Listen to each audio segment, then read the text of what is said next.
Hi, I'm Judy Graham, and it's City Matters once again. Today, we're on the Upper East Side, and we're going to be talking to one of the merchants here who's been here for a long time. And as you all know, City Matters is all about bringing focus and business back to the Upper East Side.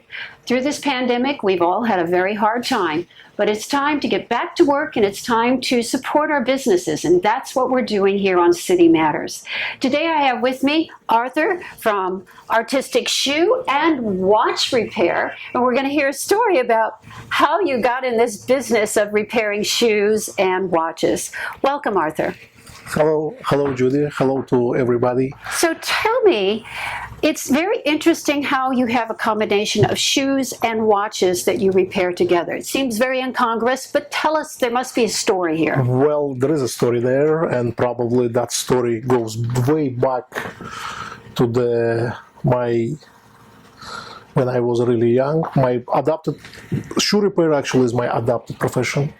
I did learn by some circumstances, which wasn't easy, but I had to, as any immigrant who comes to fulfill his American dream. And you were an immigrant from? Russia, okay. Uzbekistan, to be correct, and I've been here in the United States for past 30 years. 30 years. Correct, and my original profession is to being watch and clock repairs. In addition to that, I do the jewelry repair. And as I told you, Judy, before, when I just came to United States, of course, without any English language, without anywhere to go, so I had to rent a little spot in the shoe repair. And the owner of the shoe repair, who was very kind to me, he said, of course you can try it on, see how it's going to work, and it's going to bring some more business to us also. Well, after a couple years, when I learned how to speak English, when I accustomed to the customer, especially Upper East Side, the shoemaker got shocked, and I would lose my spot and all my clientele, which I built within 2-3 years. And I had a choice because the landlord was so good to me. He said, you can take it over and try. So I did start it. It wasn't easy because I really had the knowledge, but I didn't know how to do it. So I adapted the shoe repair as well. I did learn from a lot of experienced shoemakers who used to do new shoes, restored old shoes, bags. So I did travel, I did learn from other places, and happens to be I was successful in that. Of course, it wasn't easy to build all the clienteles, especially now when we have the pandemic. So how long have you been here in this location repairing shoes, watches? 28 years. So Arthur, you were telling me that you have worked at Cartier. Correct. And also at Tourneau. Correct. Which gives you a great deal of experience. You are truly the epitome of the American dream story. You come here, you do what you know how to do, and then you are in a situation where you have to think creatively, and what do? You learn the shoe trade. Of course. And that's terrific. Yes. So let's jump ahead a little bit to the pandemic. How long were you closed? We were closed about 3 months. 3 months. Correct. And now, since you've been open, what has business been like? Have you found the watch, and I know that I think you also do computers or cell phones? We do have the department who fix the iPhones, okay. iPhone the screens, and iPads, correct. Okay, so screens, iPhones, watches, shoes. Yes. Okay, so which business has been better since you reopened? Well, basically the business is down probably about 40%. Okay. And we probably wouldn't need any support. 40%? Minimum. And we probably wouldn't need all the support. Obviously, the people don't go to the restaurants. People doesn't go out. And probably they don't fix their shoes as much as they used to. And probably we wouldn't need more support from our customers. Of course, people fleeing the city. Yes, they are. And we have this problem right now because a lot of people who fleeing, and the new people are supposed to come, but we don't have that as of yet. Not yet. Just because of the lockdowns, correct? Right. So we're trying hard. We're trying to be afloat. We're trying to be at the store, try to have our prices still have on the same. I was about to ask you that. Have you found a need to raise your prices, or is everything pretty much the same and you're just hanging in? Obviously, it's hard.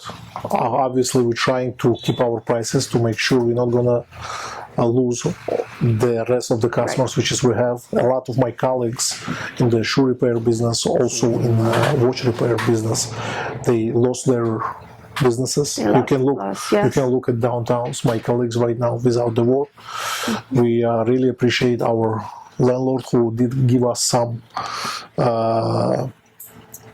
discounts on the so he was willing to work with you, yes, which is what we want to see a lot more of on the Upper East Side. It's not easy. We try to survive. It's like survival. We are not alone, obviously, and we're trying to survive that the business could come back to New York, which is not easy, but we hope to the best. In your opinion, about how long will this take for us to kind of come back to what we considered at one time normal?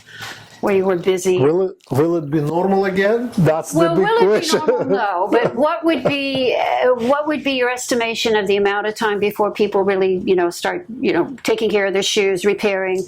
The watch business is the watch business. If it, you need a battery, you need a battery. Well, the watch business, same things. The watch business basically not concerned about the watch battery. Right. Usually, a lot of this is very complicated work, and it takes a lot of patience to do it. Yeah. Is it the first emergency which is people needed? The answer maybe could be yes or no, but we do have customers who send us the work through the mail, which is also convenient. Mm-hmm. We can contact and communicate them through the mail. Email. Have a website. No. Okay. But I do have my name, if you're gonna put it artistic watch repair or artistic shoe and watch repair, I do pop up with a lot of pictures of my work. I don't plagiarize anything. I put all my work right there that people could see. You don't need to plagiarize everything. You are a legend in your own time, Arthur. That's definitely it. It's very interesting that you really have this wonderful New York spirit of just hanging in there and just doing the best and getting through this. And I also, having been here a little bit, I've noticed that, the Upper East Side, the New Yorkers are very supportive of you.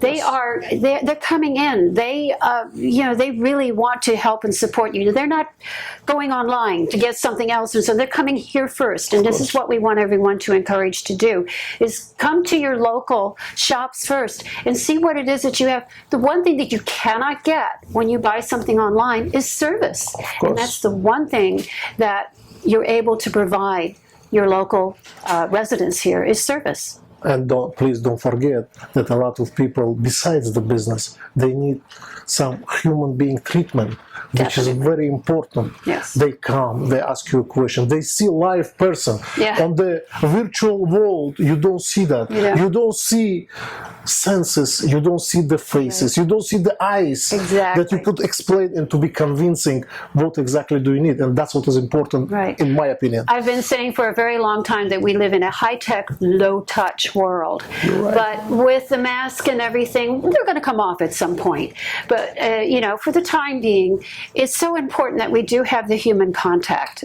Humans are very social people, and we really need that to have, an inner sense of feeling of calm and peacefulness. And it just makes you feel good when you're around other people who are, of course, supportive. You don't want to be around, Debbie Downers all the time.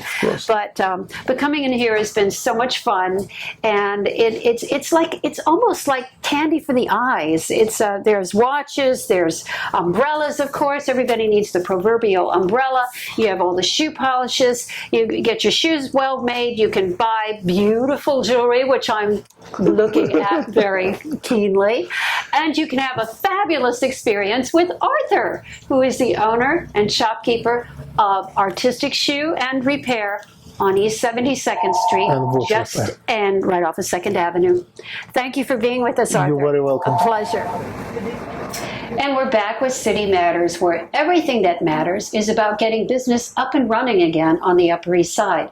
And with me right now, I have Martin Paul Realty, and I have with me the owner, Martin Ornstein.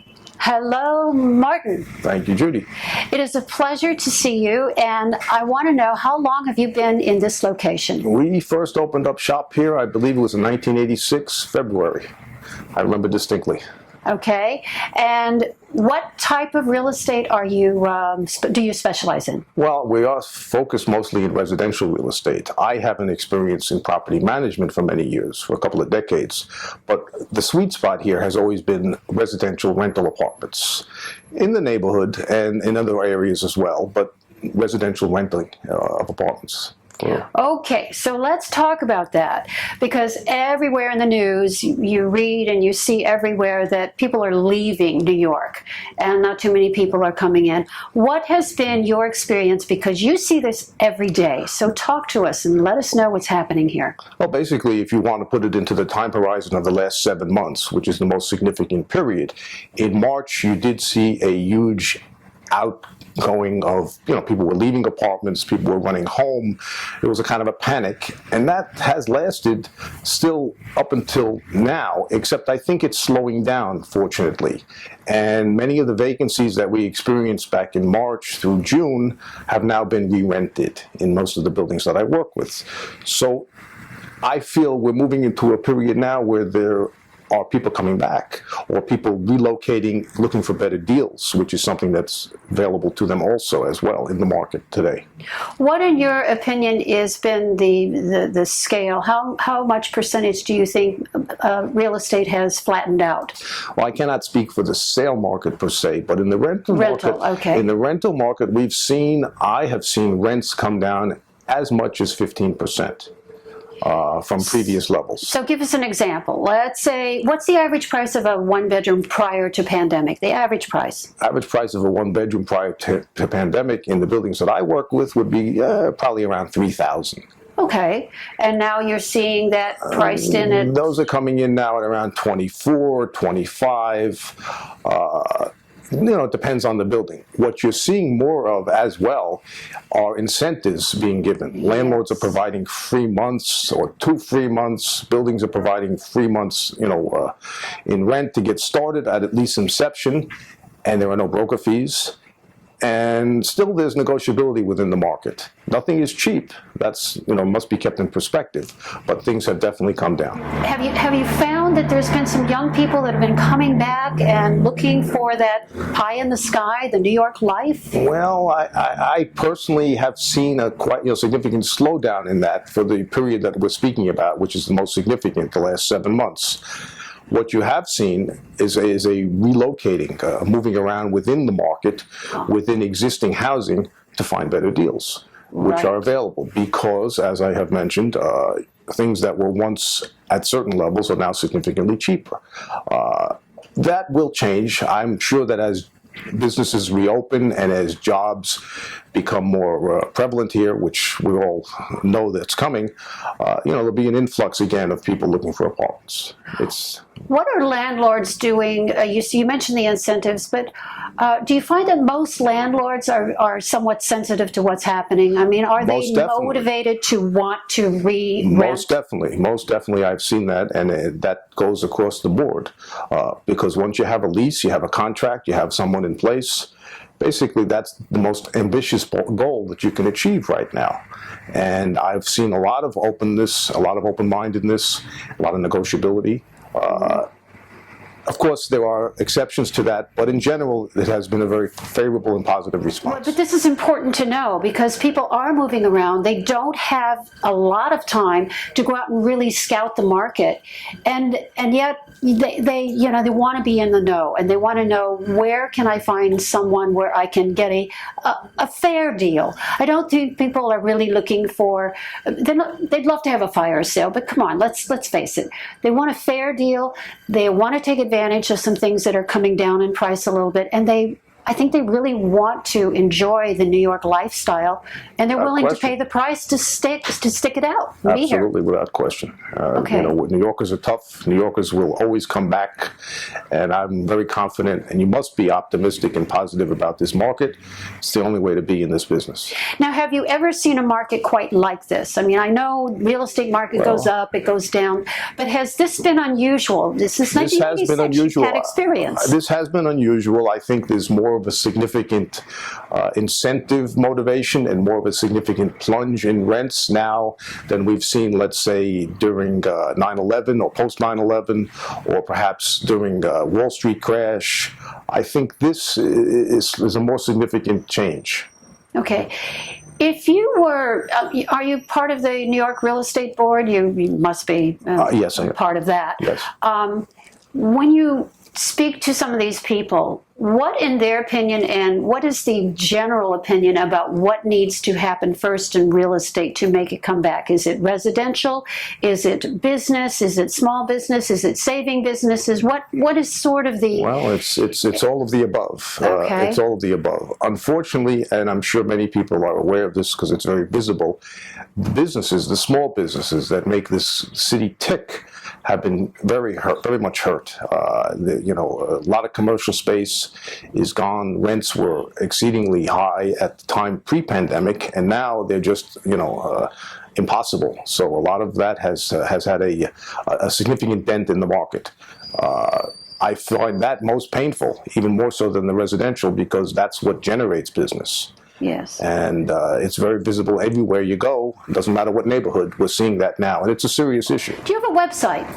MartinPaulRealty.com. MartinPaulRealty.com. It has been a pleasure to be with you today. Likewise. Thank you for sharing your 1986 and all your experience that you have had on the Upper East Side. And I encourage everyone who's looking for an apartment on the Upper East Side, Martin is here. All you have to do is walk in. No appointment necessary. He's happy to see you. And here we are back at City Matters. I'm Judy Graham. And once again, everything we bring you is all about getting business up and running again on the Upper East Side. And what better way to start than celebrating what we all celebrate in October, which is Halloween. And today I have with me one of the victims of, I'm not exactly sure what, but anyway, she's missing her mask. But I also have with me the owner of Modern State. So for all the things that you need that are Halloween or toy or child related, party related, you want to come see Rosie Weisbart. Yes. Weisbart. And you are the owner here. Yes. How long have you been here? The Rosie? store's been open since 1979, and we also have another location on 86th Street between Park and Lex, which has been there maybe about 15 years now. Okay. And when you opened, did you have this in mind to open with a toy and a novelty store? Actually, no. Our name was State News, and it was all about newspapers and magazines and books, and we also were a Hallmark store. But as things changed, we changed with what the neighborhood and the customers were wanting.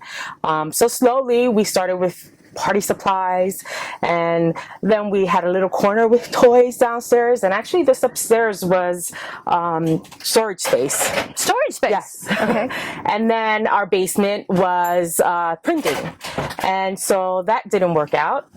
And we decided to put toys downstairs, party upstairs, and then we got into stationery and arts and crafts, and it just snowballed. And then we started doing more and more of holiday, and that became a big part of our business. So right now, of course, I know that downstairs is all about Halloween and so on. Now, will you be switching it over for more of the Christmas holiday season? Yes. So right after Halloween, it's like within a week you come back, and we have Thanksgiving, Hanukkah, Christmas, of course, and New Year's. Oh, wow. Yeah, Okay. So it's very busy transition. Roll them all into now. How do you think things are going to change given that we have so many restrictions with the pandemic? I pray that people will come back into town and shop, and the children come back. I know a lot of people have gone out to the Hamptons or to the Berkshires or even to Florida, and so there's not as much foot traffic as there used to be, not as many children. So we're really hoping that things will get better in the city. Well, there's nothing like coming into the city, especially with some of the Halloween Halloween treats there are around. There's some wonderful old, I guess they're really mansions on East 72nd Street. Yeah, they're wonderful. And they're decorated well, and some of the people aren't here year-round, but they still keep a staff here, and the staff hands out candy and the haunted houses, and it's exciting for children. So this is a wonderful place for children to spend Halloween. Absolutely. But first you need to come to Modern State to get your costume. Yes. What have you found is sort of the costume of the, Of the season? You know, that's always the tricky question. What's going to be the item for the season? Really, it's across the board. Classics are always good. The Spider-Man, the Superman, the Cinderellas. Every girl wants to be a princess, right? So, and I think more people are being doing their own thing and just taking accessories and creating. That's been a trend. Less of costumes, more of accessories, and doing their own thing. It's but for the kids, it's always the Spider-Man and the princess, right? Right, it is, and of course the mask. Right. Everybody needs a mask, right? Everybody needs now more than ever. That's right. Now it's not just about Halloween. It's it's for a way of health, life. Health, yes, yes. Right. So as you have gone through this pandemic, you must have been closed for quite some time because you were not essential. No, we closed. I think it was the March 20th. Okay. We were all set up for Easter and Hanukkah. And for Purim and for the Jewish holidays. Right. And we had to close it all down. We were closed for about 4.5 months. In between that, we cleaned out all the Easter candy, which we took from this location and we donated to Lenox Hill Hospital. We took the stuff that we had over in 86 and we donated it to the Children's Hospital at Mount Sinai. And they were very appreciative of that. It was just cleaning. And then we had a short period of time where it was curbside only, which is obviously very difficult to do in our type of business. It's not easy to sell a greeting card from the curbside. But we tried, and the other crucial thing was trying to keep our staff. It was very important to us, and it's always been important to us. So prior to pandemic, where were you in terms of the numbers of employees that you had? We were at 52. We lost 10. Oh.